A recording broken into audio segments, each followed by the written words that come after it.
We have many other stories to get to off the top here on the news at 4 o'clock, and we will start, of course, with the big story, which continues to be the massacre in Texas. Some 30 hours after that school shooting, we are now learning more about exactly what happened leading up to it. Let's get right to CBS 2's Brad Edwards. He's been in the newsroom gathering the latest information. Brad? Marie and Joe, the gunman sent private online messages to whom we don't know, but it was to announce what he was about to do. Those messages, though, did not provide enough time or specifics for anyone to stop him.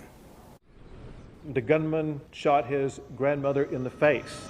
Even before the carnage at the elementary school, 18-year-old Salvador Ramos shot his grandmother and wrote someone privately online, warning he was going to shoot up a school. And people are rightfully angry about what has happened.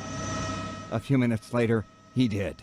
After crashing a vehicle outside Robb Elementary School in Uvalde, Texas, he headed inside with a semi-automatic rifle.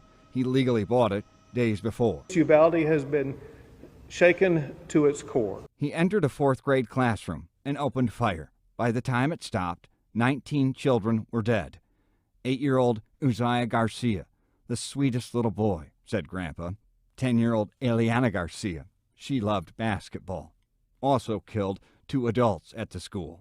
It could have been worse. Police stopped the killing by killing the shooter. But I can tell you those officers that arrived on the scene and put their lives in danger, they saved other kids. They kept them pinned down, and we're very proud of that. And we will move forward. The superintendent choked up as he spoke to reporters about how it was a day of end of the school year festivities. I could never imagine a day like yesterday.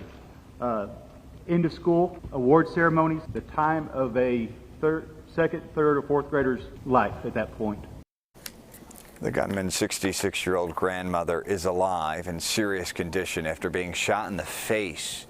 The event that apparently precipitated that massacre. More than 15 other people also suffered what are being described as non-life-threatening injuries. We will have more coming up in the 5 o'clock hour. Joe and Marie. Yeah, Brad, I know you and I talked this morning about how difficult it was going to be today because we knew we would be seeing the pictures of these young victims. Yeah, those little faces. Yeah, and hearing their stories. All right, Brad, thanks very much. You did hear some comments from the Texas governor today and other officials in Texas at a news conference. It was during that news conference, though, where things got heated this afternoon. Democratic candidate for Texas governor, Beto O'Rourke, approached the stage and interrupted Governor Greg Abbott in an effort to confront his political opponent over gun laws. Excuse me. Excuse me. Excuse me. Sit down. You're out of line and an embarrassment. Sit down and don't play this stuff. The next shooting is right now, and you are doing nothing. No, you need to get it out of here. This isn't the place to talk this over. This is totally predictable when you... Sir, you're out of line. Sir, you're out of line. O'Rourke could be heard yelling at Abbott. Things continued and even, I guess, escalated a bit from there before O'Rourke left. He tried to put blame on Abbott's administration for the shooting rampage at Robb Elementary School. Chicago is being pulled into the debate over gun laws in the wake of that Texas shooting because of a comment made by Texas Governor Greg Abbott.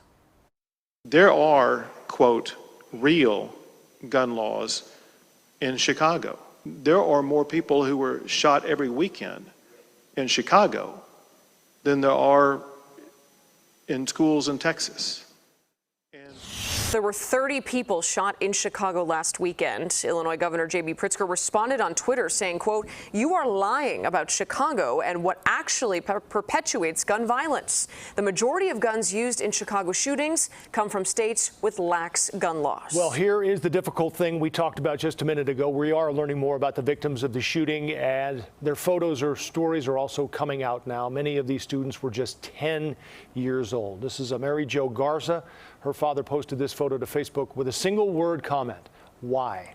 Annabelle Guadalupe Rodriguez made the honor roll. Family says her cousin was in the same third grade class and also died. Uzziah Garcia loved video games and anything with wheels. Lexi Rubio was another student on the honor roll. She received a Good Citizen Award. Jose Flores Jr. loved baseball and video games.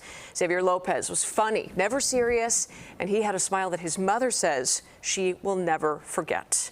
One of their teachers, Eva Mireles, taught for 17 years. Parents said she made you feel like she was only teaching your child. Well, schools in the city, suburbs, and across the nation today beefed up security in the wake of the Texas school massacre. The Deerfield District 109 sent and posted this email. It states there will be additional police visibility as students are dropped off for school.